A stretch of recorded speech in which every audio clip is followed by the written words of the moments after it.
નમસ્કાર વિદ્યાર્થી મિત્રો, આજના લેક્ચરની અંદર આપણે ફરી મળીએ છીએ અને આજે આપણે સ્વાધ્યાય 4.1 ના પ્રશ્ન ક્રમાંક 2 ના દાખલાઓ ગણવાની કોશિશ કરીશું. તમે જોશો કે પ્રશ્ન ક્રમાંક 2 ની અંદર આપણને આપેલું છે કે આપણે જેટલા પણ સમીકરણો છે તેને જેટલા પણ પ્રશ્નો છે તેને આપણે દ્વિઘાત સમીકરણના સ્વરૂપમાં દર્શાવવાના છે. માત્ર દ્વિઘાત સમીકરણથી દર્શાવવાના છે, આપણે તેને ઉકેલવાની જરૂર નથી. તો આપણે પ્રશ્ન 2 ના પ્રથમ દાખલાથી ગણવાની શરૂઆત કરીએ. તો પ્રશ્ન 2 નો પહેલો દાખલો આપણે લખીએ. આપણને આપેલું છે કે જમીનના એક લંબચોરસ ટુકડાનું ક્ષેત્રફળ આપણને 528 મીટર સ્ક્વેર આપેલું છે. 528 મીટર સ્ક્વેર છે. આ ઉપરાંત આપણને આપેલું છે કે તેની લંબાઈ મીટરમાં છે, જે એ તેની પહોળાઈના બમણાથી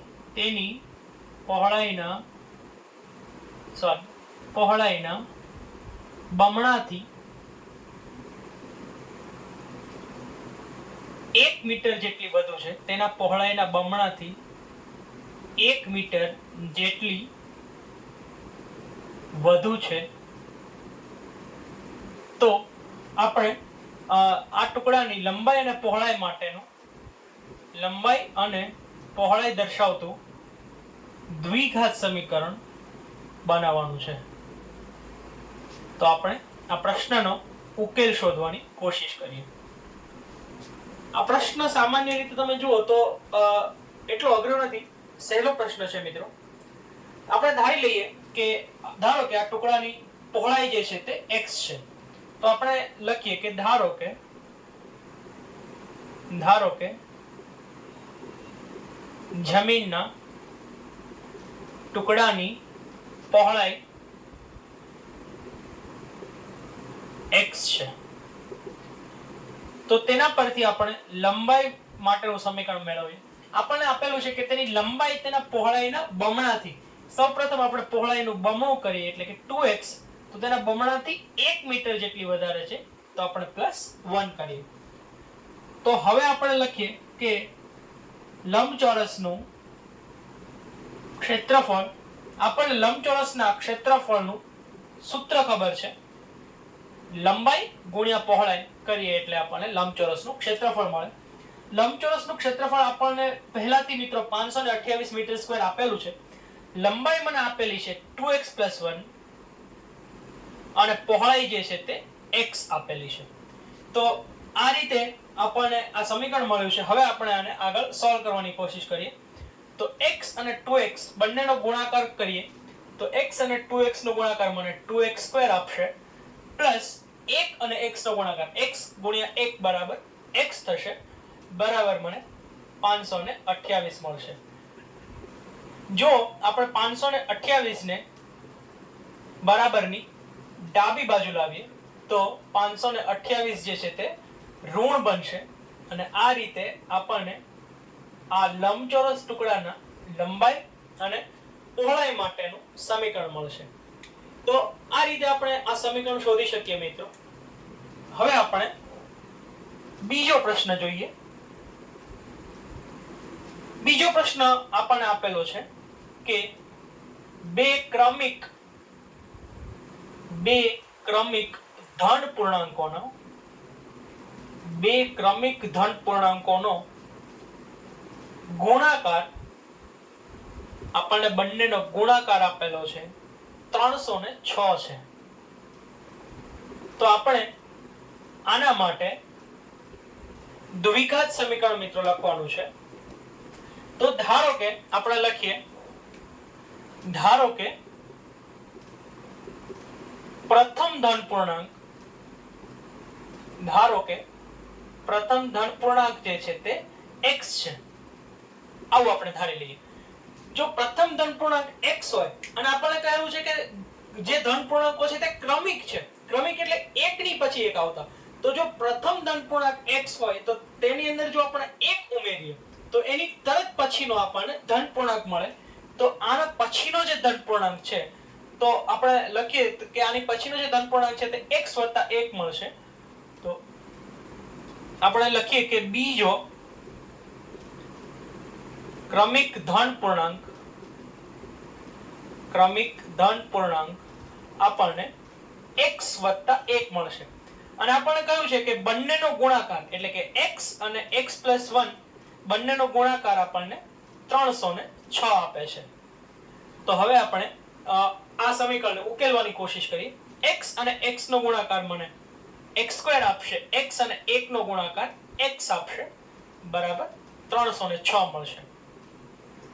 તેથી આપણે x² + x ને જેમના તેમ રહેવા દઈએ અને 306 ને જો બરાબરની ડાબી બાજુ લાવીએ તો x² + x ઓછા 306 બરાબર 0. આ રીતે આપણને સમીકરણ મળશે. તો મેં જોશો મિત્રો તો બંને દાખલાઓની અંદર અહીં પણ આપણે જે રીતે દાખલો ઉકેલ્યો છે અહીં પણ આપણે બંનેમાં આપણે એક જ રીતે દાખલો ઉકેલ્યો છે. અહીં પણ 2x² + x = 528 હતો, એની બદલે અહીં x² + x = 306 આપેલું છે. અહીં આપણે 528 ને બરાબરની ડાબી બાજુ લાવેલા, અહીં આપણે 306 ને બરાબરની ડાબી બાજુ લાવેલા છીએ. તો તમે જુઓ કે બંને દાખલાઓ જે છે તેને ઉકેલવાની રીત જે છે તે એક જ રીત છે. આપણે ધારીએ તો આ જ દાખલાને આપણે આ જ બંને દાખલાઓને આપણે આગળ પણ ઉકેલી શકીએ, પરંતુ આપણે માત્ર અહીં જે સમીકરણ છે દ્વિઘાત સમીકરણ છે તે જ મેળવવાના છે. તો આપણે અહીં અટકીએ છીએ. પ્રશ્ન 3 જો પ્રશ્ન 2 નો ત્રીજો પ્રશ્ન આપણે જોઈએ. આપણને આપેલું છે કે રોહનની માતા તેના કરતા 26 વર્ષ મોટા છે. 26 વર્ષ મોટા છે. આ પ્રથમ માહિતી આપણને આપેલી છે. આજથી 3 વર્ષ પછી તેમની ઉંમર દર્શાવતી સંખ્યાનો ગુણાકાર 360 હશે. તો આપણે લખીએ આજથી 3 વર્ષ પછી બંનેની ઉંમરનો ગુણાકાર એ 360 મળશે. તો આ જે દાખલો છે તેની માટે આપણે દ્વિઘાત સમીકરણ મેળવવું છે અને દાખલાની અંદર આપણને એવું પણ આપેલું છે આપણે રોહનની હાલની ઉંમર શોધવી છે. તો સૌપ્રથમ આપણે ધારી લઈએ કે ધારો કે બંનેની હાલની ઉંમર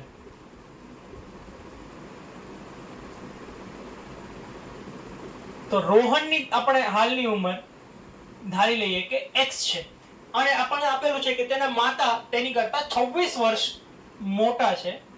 તો તેના માતાની ઉંમર તેના ઉંમરની અંદર આપણે 26 ઉમેરીએ એટલી થશે. તો એના માતાની ઉંમર આપણને x + 26 મળશે. એ જ રીતે હવે આપણે લખીએ કે આજથી 3 વર્ષ પછી, તો જો 3 વર્ષ પછીની ઉંમર આપણે લખીએ તો રોહનની જે હાલની ઉંમર છે તેની અંદર આપણે 3 ઉમેરીએ તો તેની 3 વર્ષ પછીની ઉંમર મળશે. અને એ જ રીતે જો એના માતાની હાલની ઉંમરમાં એટલે કે x + 26 માં આપણે 3 ઉમેરીએ તો આપણને તેની પણ 3 વર્ષ પછીની ઉંમર મળશે. એટલે કે આપણને x + 29 મળશે. 26 અને 3 29 આ રીતે આપણને મળશે. અને આપણને કહ્યું છે કે આ 3 વર્ષ પછીની બંનેની જે ઉંમર છે તેનો ગુણાકાર જે છે તે આપણને 360 મળે છે. તો આપણે આ બંનેનો ગુણાકાર કરીએ. આપણને આપેલું છે કે x + 3 અને x + 29 આ બંનેનો જે ગુણાકાર છે એ આપણને 360 આપે છે. તો આ રીતે આપણને આપેલું છે.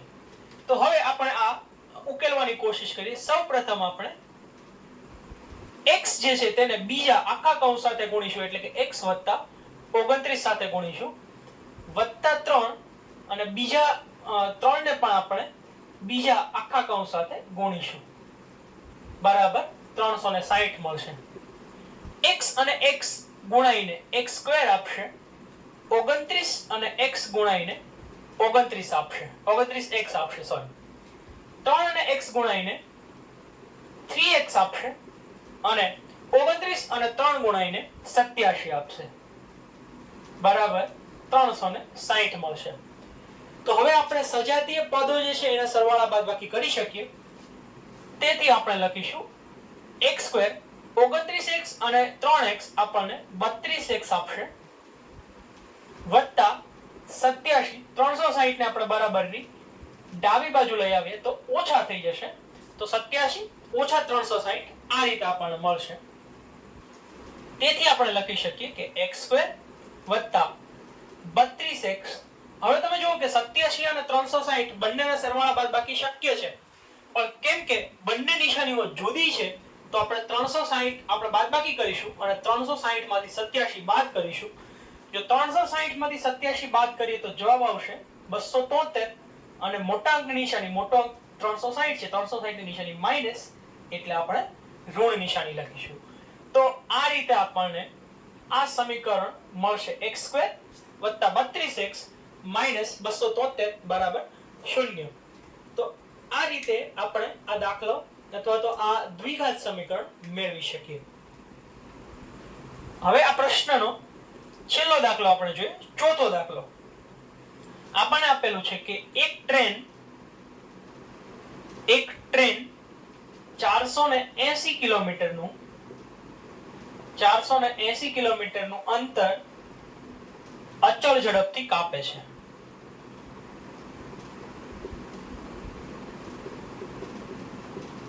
આ ઉપરાંત આપણને એવું પણ આપેલું છે કે જો તેની ઝડપ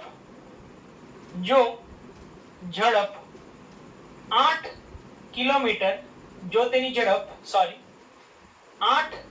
કિલોમીટર પ્રતિ કલાક ઓછી હોય તો આટલું જ અંતર કાપવા માટે તે 3 કલાક વધુ લેશે. તો આ જે સિચ્યુએશન છે, આ આપણને જે દાખલો આપેલો છે તેના માટે આપણે દ્વિઘાત સમીકરણ બનાવવાનું છે. તો હવે મિત્રો આપણે આ દાખલાનો ઉકેલ શોધવાની કોશિશ કરીએ. તો હવે આપણને આપેલું છે કે ટ્રેન જે છે એની આપણે ઝડપ સૌપ્રથમ તો ધારી લઈએ. તો આપણે લખીએ કે ધારો કે ટ્રેનની ઝડપ x કિલોમીટર પ્રતિ કલાક છે, આવું આપણે ધારી લઈએ છીએ. હવે આપણને કહ્યું છે, હવે સૌપ્રથમ તો આપણે વિજ્ઞાનનું સૂત્ર યાદ કરી લઈએ. આપણને ખબર છે કે ઝડપ બરાબર અંતરના છેદમાં સમય. જો આપણે સમયને સૂત્રનો કરતા બનાવીએ, સમયને અંશમાં લઈ જઈએ તો ઝડપ જે છે તે અંતરના છેદમાં જતી રહેશે, તો અંતરના છેદમાં ઝડપ, આવું સૂત્ર આપણને મળશે. હવે આપણે અંતર પહેલાથી જ આપી દીધું છે તો આપણે સમય બરાબર લખી શકીએ. અંતર આપણને આપેલું છે 480 કિલોમીટર અને ઝડપ આપણે ધારેલી છે x કિલોમીટર પ્રતિ કલાક. તો આ રીતે આપણે આ પ્રથમ સમીકરણ આપણે મેળવી શકીએ. હવે જો આપણે લખીએ કે જો ટ્રેનની ઝડપ 8 કિલોમીટર પ્રતિ કલાક ઓછી હોય તો તેને તેટલું જ અંતર કાપવા માટે 3 કલાક વધુ લાગે છે. 3 કલાક વધુ લાગે છે એટલે કે આપણે લખી શકીએ કે આટલો જે સમય હતો, આટલો સમય તો આ ટ્રેન લે છે, બરાબર? આટલો સમય તો એને લાગે જ છે, આ ઉપરાંત એને 3 કલાક વધારે લાગે છે. તો આ જે છે તે આપણને નવો સમય મળશે. આને આપણે સમીકરણ ક્રમાંક 2 કહી દઈએ. ફરીથી જો આપણે આ જ સૂત્રનો ઉપયોગ કરીએ તો આપણને ખબર છે, જો આપણે અંતરને સૂત્રનો કરતા બનાવીએ તો ઝડપ અને સમય બંને ગુણાશે, તો ઝડપ ગુણ્યા સમય આ રીતે આપણને મળશે. હવે અંતર આપણને આપેલું છે 480 કિલોમીટર. હવે તમે જુઓ કે નવી ઝડપ જે છે તેની તે x - 8 છે. ટ્રેનની જે નવી ઝડપ છે તે x - 8 છે. શા માટે? કેમ કે તમે જુઓ કે ટ્રેનની ઝડપ 8 કિલોમીટર પ્રતિ કલાક ઓછી છે. તો સૌપ્રથમ આપણે જે ધારેલી હતી ટ્રેનની ઝડપ x કિલોમીટર તેની કરતા પણ 8 કિલોમીટર પ્રતિ કલાક ઓછી છે. એટલા માટે આપણે x - 8 લખ્યું છે. અને સમય, હવે જે નવો સમય લાગે છે તે આટલો છે 480 ના છેદમાં x + 3. તો આટલો જે સમય છે આ તેને ઓછો લાગે છે. તો હવે આટલો એને સમય જે છે તે નવો સમય આપણને મળે છે. તો આ રીતે જે છે તે આપણે સમીકરણ આ મેળવી શકીએ. તો હવે આ સમીકરણને આપણે સાદુરૂપ આપવાની કોશિશ કરીએ. તો તેથી આપણે લખીએ કે 480 ને આપણે જેમના તેમ રહેવા દઈએ. x જે છે તેને સૌપ્રથમ આની સાથે ગુણીએ, બીજા કૌંસ સાથે ગુણીએ 480 ના છેદમાં x + 3 અને -8 ને પણ આપણે 480 ના છેદમાં x 480 ના છેદમાં x + 3 સાથે આપણે ગુણીએ છીએ. તેથી 480 બરાબર આપણને મળશે x જે છે તે 480 સાથે ગુણાશે, અથવા તો આપણે કહીએ કે 480x ના છેદમાં x વત્તા આ x જે છે તે 3 સાથે પણ ગુણાશે અને 3x આપશે. આ x અને x બંને ઉડી જશે. અંશ અને છેદના x જે છે તે ઉડી જશે. બરાબર. 480 ગુણ્યા 8 જે છે તે આપણે 480 ગુણ્યા પહેલા આપણે સૌપ્રથમ 8 કરીશું અને તે જે છે આપણને 3840 આપશે. તેના છેદમાં આપણે x લખીએ અને 8 તરીને 24, મોટા અંકની નિશાની માઈનસ છે તો માઈનસ લખીશું. આ રીતે આપણને આખું સમીકરણ મળશે. તો હવે આપણે લખીએ કે 480 બરાબર અહીં આપણને માત્ર 480 જ મળશે વત્તા 3x ઓછા 3840 ના છેદમાં x ઓછા 24. આ રીતે મિત્રો આપણને આખું સમીકરણ મળશે. બંને બાજુથી 480 ઉડી જશે, કેમ કે સીધે સીધા પણ આપણે આ 480 ને બરાબરની સામેની બાજુ લઈ જઈએ તો ઓછા 480 થઈ જશે. 480 ઓછા 480 0 મળશે. અથવા તો ઊંધું પણ કરી શકીએ, આ 480 ને અહીંયા લઈ આવીએ તે પણ આમાંથી માઈનસ થઈને ઉડી જશે. તો તેથી આપણને મળશે, હવે x જે છે તેને આપણે બધાની સાથે ગુણીએ. x જે છે તે 3x ની સાથે ગુણાઈને આપણને 3x² આપશે ઓછા 3840 ને જેમના તેમ રહેવા દઈએ અને ઓછા 24x બરાબર આપણને 0 મળશે, કેમ કે બરાબરની સામેની બાજુ હવે કશું બચશે નહીં. આ સમગ્ર સમીકરણને આપણે 3 વડે ભાગીએ તો આપણે લખીએ કે 3 વડે ભાગતા આપણને મળશે x². આ ઓછા 24x ને હું વચ્ચે લઈ લઉં છું. x² પછી આપણે x વાળું પદ લખીશું અને 24 ને 3 વડે ભાગીએ એટલે 8x મળશે અને 3840 ને આપણે 3 વડે ભાગીએ તો 1280 મળશે. તો x² ઓછા 8x ઓછા 1280 બરાબર 0. આ રીતે જે છે તે આપણને આપણું દ્વિઘાત સમીકરણ મળશે. તો આ રીતે આપણે પ્રશ્ન 2 ના તમામ દાખલાનો ઉકેલ મેળવી શકીએ. મિત્રો, આપણે આ પ્રશ્નની અંદર માત્ર દ્વિઘાત સમીકરણો જ મેળવેલા છે, તેનો ઉકેલ આપણે મેળવ્યો નથી. હવે પછીનો જે આપણો લેક્ચર હશે તે લેક્ચરની અંદર આપણે દ્વિઘાત સમીકરણનો ઉકેલ કેવી રીતે મેળવવો, કેવી રીતે અવયવીકરણ થી આપણે એનો ઉકેલ મેળવી શકીએ તે આપણે જોઈશું. આજના લેક્ચર માટે આટલું જ. Thank you.